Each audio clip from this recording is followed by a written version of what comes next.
TDS Zoom. Todas las semanas, entrevistas periodísticas en la voz de los protagonistas del mercado, con el respaldo de reconocidos especialistas y profesionales. Accede desde el canal de YouTube.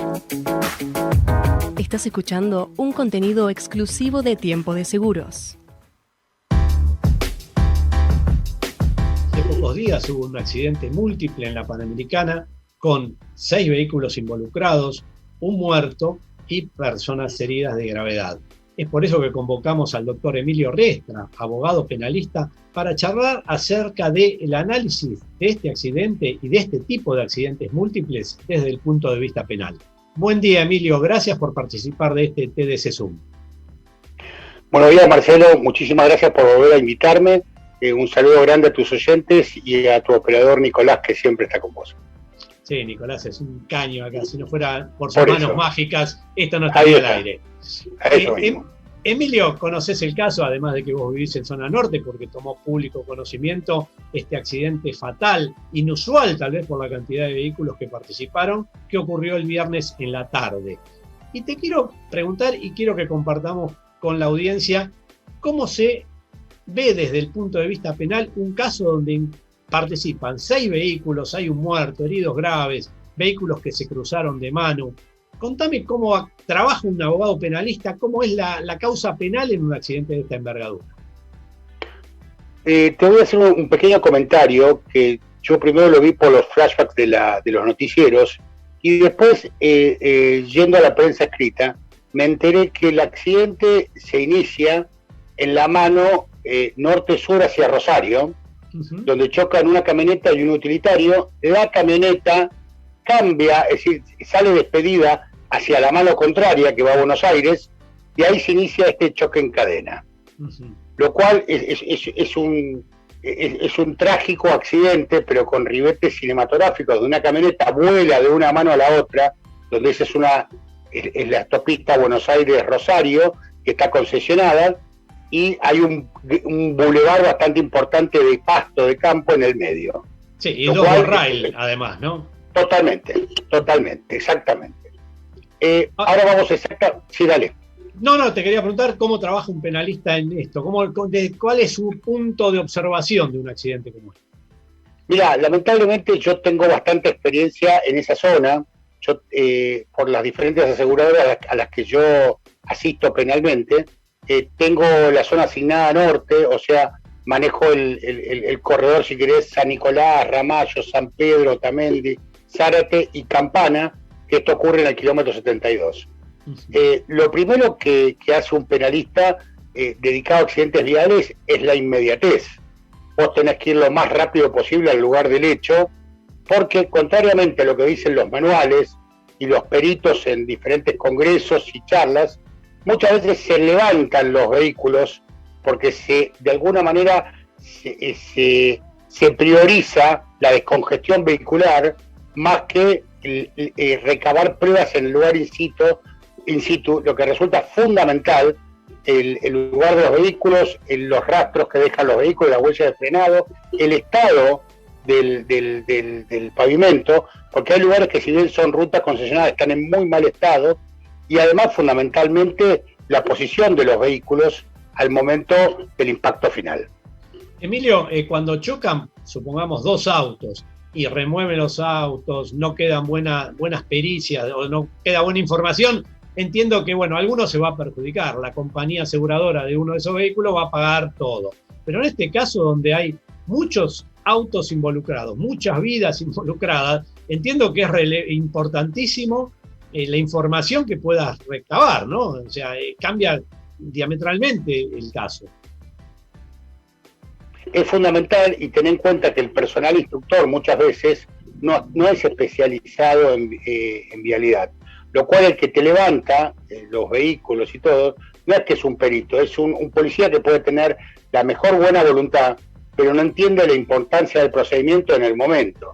Y estamos hablando, en este caso, de una vida, creo que había 2 personas graves, y además estamos hablando de mucho dinero, lo cual resulta fundamental esto. Y vos sabés que a veces, con el correr de los años, yo me he dado cuenta que las aseguradoras bajaron la guardia con respecto a la asistencia inmediata en sede policial, Lo cual, un sumario, cuando vos vas a pedir las copias de la causa 2, 3 días antes, y a veces semanas o meses, el sumario ya tiene una verdad jurídica que a veces no se condice con la verdad de los hechos que ocurrieron en el lugar, porque está plasmado ahí, y un juez, un fiscal, tanto en sede civil como en sede penal, va a dirimir y va a fallar en relación a la verdad jurídica que tiene un expediente. Entonces es así, no hay otra cosa. Emilio, me decías que lo primero es entonces llegar a la escena del hecho lo antes posible. ¿Para hacer qué cosa? Vos llegás a la escena del hecho, en mi caso yo me presento y si vas con un perito muchísimo mejor. En algunos casos, alguna compañía de transporte público iba el abogado directamente con el perito, ¿no? Entonces el perito ya hasta se presentaba, si querés, en el lugar y ya lógicamente tomaba fotos, hacía mediciones y de alguna manera vos sugerís, sin lógicamente inducir a nadie, al auxiliar de la justicia que está en el lugar a recabar las pruebas en forma correcta, ¿no? Porque en estos casos, como dijiste vos, en río revuelto, el que es responsable a lo mejor paga menos por una concurrencia, pero el que no es responsable va a terminar pagando en forma concurrente y eso evidentemente no es justo.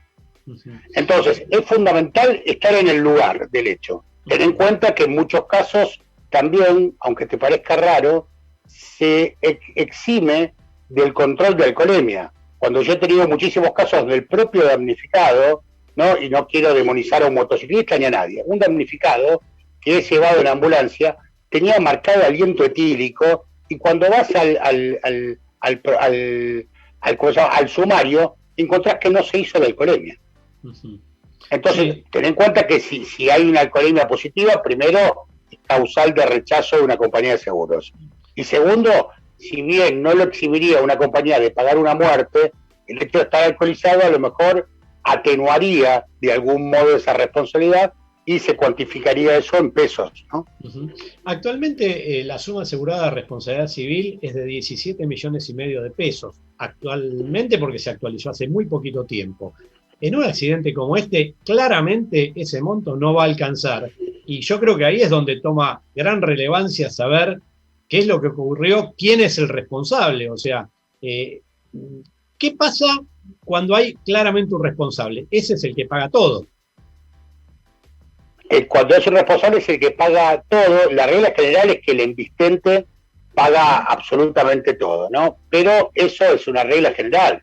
Después está sujeta a un montón de pruebas, que por eso es lo importante y la prioridad de estar en el lugar. Vos ahí podés recabar testigos, que en el momento de recabar testigos, la policía a lo mejor se está ocupando de asistir a algún herido y no de recabar un testigo que una persona dijo, yo vi todo, pero esa persona se va. Y vos sabés que eso es fundamental, el testigo que figura en el acta procedimental inicial, que muchas veces es tomada a mano alzada, eso resulta fundamental. No es lo mismo un testigo de parte que lleva un abogado a sede civil 3 meses después, claro, donde su credibilidad, ¿me entendés? Sí, sí, una declaración, digamos, oportuna e inmediata, de alguna manera va a aportar, desentrañar qué es lo que ocurrió con este caso. ¿También ayudarían si hubiera cámaras que han registrado adecuadamente la secuencia del hecho? Fundamental, las cámaras de seguridad tienen que ser tomadas porque ten en cuenta que en muchos casos en provincia de Buenos Aires esa filmación se guarda nada más que 30 días y en el mejor de los casos 60, lo cual el retraso en el proceder de la justicia puede llevar a que cuando vos te llegue el oficio al control de tránsito o al lugar municipal donde estén las cámaras, esa cámara a lo mejor ya fue borrada, porque ten en cuenta que este es un caso en el cual intervienen 6 vehículos, hubo un muerto y es un caso que tuvo cobertura periodística nacional. Hay un montón de casos que están filmados y realmente si la parte no se mueve, esa filmación en algunos casos es pedida de oficio por la Fiscalía y en otros no, o es pedida con la extemporaneidad que lleva a que esa filmación fue borrada. Vos comentabas que trabajás un poco este corredor de zona norte, con lo cual debes tener ya alguna experiencia sobre cómo resulta la calidad de las pericias accidentológicas que se hacen en ese corredor. Contame acerca de eso. Mira, hubo un caso resonante hace 4 o 5 años que desgraciadamente falleció un periodista, un economista que trabajaba mucho en los noticieros. A mí me toca estar por la parte imputada y fue en la ruta 9, en la misma esta ruta panamericana, a la altura de Ramallo. Fue un sábado a la mañana viniendo esta gente de Rosario hacia Buenos Aires, y si yo estoy absolutamente convencido, donde tengo conocimiento, es decir, en primera persona de la causa, que si se hubiese obrado con diligencia, con cuidado y con idoneidad en recabar las pruebas en el lugar, esta causa no hubiese llegado a juicio oral como está. ¿Por qué razón? Porque está muy mal trabajada la instrucción, porque no hay medición, la velocidad aproximada con la cual circulaba, en este caso mi cliente, está tomada más que por una presunción, más que con una cuestión técnica que tiene que trabajar un perito, lógicamente en forma indubitable o lo más aproximado posible a la verdad. Y además hay otro elemento muy importante. Esa parte de la ruta es una ruta que vos pagás peaje, está concesionada. Hay un sector de la ruta 9 que nos está escuchando y alguna vez fue a Rosario. Cuando volvés de Rosario, entre San Nicolás y Ramallo, hay una zona que está destruida, absolutamente destruida. Entonces, eso también conjuga y lleva a que pasen más accidentes de los corrientes. Los camioneros conocen el lugar, los que van y vienen a Rosario conocen el lugar, pero es muy difícil de transitar también cuando las rutas están en tan mal estado, y eso también conjura que haya más accidentes. No estoy diciendo que esa sea la causal principal. Siempre acordate que decimos que la causal principal es la negligencia y la falta de prudencia humana, ¿no? Eso es lo más importante que hay que dejar aclarado. Claramente el hecho de que un auto haya pasado de una mano a la otra y haya volado literalmente por encima de los guarrail, deja en claro de que esa medida de contención no es adecuada. Totalmente esa cuestión, y también te deja abierta la situación en a qué velocidad venía el vehículo embistente. Uh-huh. Es muy importante establecer eso, que eso lo van a arrojar las pericias, que me imagino que en ese lugar, entiendo que estuvieron 5 horas trabajando y hubo intervención de personal judicial en el lugar, lo cual yo creo que eso sí, en este caso, propiamente dicho, se va a establecer. A ver si yo resumo bien esto. Esto sería forma de ocurrencia, declaraciones de testigos creíbles de cómo fueron los hechos o lo que pudieron ver, las pericias accidentológicas, todo eso nos van a dar de alguna manera un marco para responsabilizar a alguien de este accidente tan importante. Esto, y acordate las cámaras de seguridad que vos bien mencionaste, uh-huh. Y además ten en cuenta algo. Cualquiera de nosotros que protagonizó un choque en cadena, vos vas manejando y en un momento sentís un impacto de atrás o te frenó de golpe el de adelante. No tenés mucho más para contar. Claro. ¿No? La secuencia tuya es, si no, no habría accidentes. A veces en algún juicio oral los jueces le piden a algún cliente, ¿usted me puede explicar con lujo de detalles? Y chocar, en muchísimos casos, es un chasquido de dedos. No es que vos decís, ahí viene. No, es mucho más, es decir, la sorpresa y el factor de lo inesperado conlleva a que haya tantos accidentes de tránsito. ¿Me entendés? Entonces es medio difícil que las partes, en muchos casos, agreguen elementos para dirimir responsabilidades. En tu experiencia, ¿puede ocurrir que finalmente esto termine en una culpa concurrente y que el juez de alguna forma priorice la indemnización a las víctimas y deje librado a las sucesivas repeticiones que puedan hacerse entre las partes de acuerdo a lo que puedan después probar? Creo que en este caso no, por cómo es la mecánica siniestral, por cómo ocurrió y cómo se desarrolló primero en una mano, volando un vehículo embestido hacia la otra mano, provocando la sorpresa y ahí no podés tener ningún tipo de precaución cuando te viene una camioneta volando de la otra mano. Lo cual me parece que en este caso no. En la mayoría de los casos es exactamente lo que vos puntualizás, porque el juez, ante la duda, prioriza lo que acabas de decir vos, el resarcimiento a las víctimas y decir, pagan todos, ¿no? Cuando no se puede establecer la responsabilidad en forma excluyente e indubitable, pagan todos, pagan en forma concurrente. ¿Coincidís conmigo que este siniestro va a exceder largamente los 17,5 millones de pesos que pueda tener la cobertura del vehículo responsable en primer término? Pero totalmente, no tenés ni... Es decir, con una víctima de por medio y ya los daños materiales que tenés en los vehículos, olvídate, esa responsabilidad civil.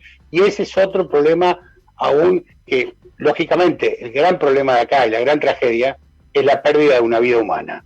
Sí, pero la realidad es que una persona que podemos ser cualquiera de nosotros se ve envuelta en un siniestro en el que vos, la cobertura que tenés, no, de alguna manera, no te va a cubrir civilmente el problema. Y ahí entra otro juego, ¿no? El problema del hombre común de la clase media ante una situación que le puede cambiar la vida.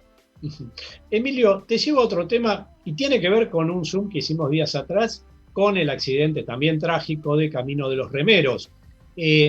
Ahí entiendo que ha fracasado la pericia accidentológica que hicieron con la pericia de velocidad que hicieron con la gente de Audi. No pudieron determinar a ciencia cierta qué velocidad iba ese vehículo. Están también a la búsqueda de testigos. Pero la primera reacción que tenemos luego de ese accidente fue que el municipio de Tigre implantó a partir de las 0 horas del día sábado, 29 de mayo, la tolerancia cero en la conducción de vehículos. Comentame acerca de eso, más allá que creo que los dos vamos a estar de acuerdo en que conducir con cualquier grado de alcohol en sangre está mal, pero si encima nos ponen cero, me gustaría conocer tu opinión. Me adhiero a tu postura de que me parece que cualquier conductor en el ámbito de todo el país tendría que tener tolerancia cero, o sea, si conducís no tenés que tomar, y por eso está el concepto del conductor responsable, y si sabés te volvés en un Uber, o te volvés en un taxi, o te quedás a dormir donde estás, pero para mí, yo estoy absolutamente convencido de que tiene que ser tolerancia cero. Ahora bien, también, mientras vos hablabas, me aparecía la frase de tapar el sol con la mano. La realidad es que no cambiaba absolutamente nada de tolerancia 0 a 0,5. Me parece que es una medida para paliar el clamor popular de este caso en sí, pero no hace a la cuestión, no va a dar resultado, y me parece que es una medida desacertada, porque acá lo que sucede con nosotros, y yo lo veo, y si querés, cada parte de la Argentina termina siendo de alguna manera un reflejo de lo que nos pasa como sociedad, es que siempre buscamos medidas ejemplares y no vamos a unas políticas de Estado que duren en el tiempo, más allá de quién esté gobernando o quién esté, que sean políticas de Estado. Rousseau hablaba de un contrato social en el cual haya determinadas normas básicas y claras en el que esa sociedad va a caminar por ese lado. Y me parece que con respecto a la accidentología, esto es una muestra clara. Esto debe decir, a partir de ahora en Tigre no va a haber tolerancia cero. Y si venís por San Fernando, 0,5. Y si venís, me parece que esas medidas, viste, me parece que no conducen a nada y sí que sirven, ¿me entendés?, a otro tipo de soluciones non santas cuando para una persona con 0,20 de alcohol en sangre. Si están dadas las condiciones y bajamos línea que a partir del 1 de julio todo el mundo es tolerancia cero en el ámbito de la nación, yo prestaría absolutamente mi apoyo a esa medida. Pero no a una medida que tiende a ser oportunista ante la tragedia donde fallecieron 2 personas. Si tomamos en cuenta que ya las mismas autoridades de la materia han establecido que la tolerancia cero es imposible porque los alcoholímetros tienen algún grado de error, entiendo que cada caso donde alguien le retengan el registro o le abren una multa, va a ir a la justicia con la determinación del INTI en cuanto a cómo miden los alcoholímetros. Totalmente de acuerdo. Vos sabés que esa es una cuestión muy clara en la cual yo tengo muchos conductores profesionales, ¿no? Yo soy abogado de AMCA, que es la mutual de conductores de taxis y remises. Y en muchos casos el conductor profesional obviamente tiene tolerancia cero. Y en muchos casos estos alcoholímetros, me acuerdo una vez un caso en el dispensario sanitario del Triángulo de Bernal, allá, ¿te acordás? Por Calchaquí, allá al fondo del acceso sudeste viejo, y todos los controles de alcoholemia daban 0,20. Todos los controles. Te lo hacías vos recién levantado con un café con leche encima y daba 0,20. Entonces también, a los efectos de impartir justicia y de establecer la verdad, vos también tenés que tener los elementos dados. Pues esos alcoholímetros que decís vos van a dar todos positivos o algunos positivos cuando no, ya que haya uno solo en el cual la alcoholemia te dé positiva y no lo es, ya no estás impartiendo justicia.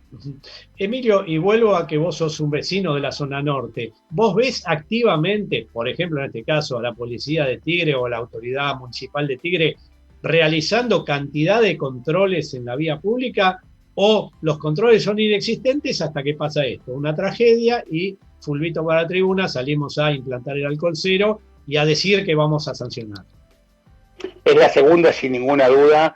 No hay controles de alcoholemia en exceso. A veces cuando hay algún control, hay alguna cámara de televisión cubriendo esa nota, lo cual es una medida sinceramente absolutamente demagoga, y no hay un control real. Lo que sí te voy a decir, algo a favor de Tigre, es que Tigre debe ser uno de los municipios que más cámaras tiene, lo cual cuando hay accidentes de tránsito, si hay vocación e intención, se puede llegar a establecer mucho el recorrido de ese vehículo, porque hay muchísimas cámaras por un tema de seguridad en el municipio.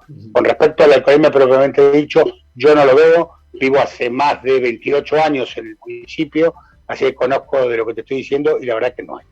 Y desde la experiencia tuya, judicial, vos ves que los casos graves ocurren con conductores que tenían 0, 0,50 o por lo general ocurren con conductores que estaban holgadamente arriba de 1.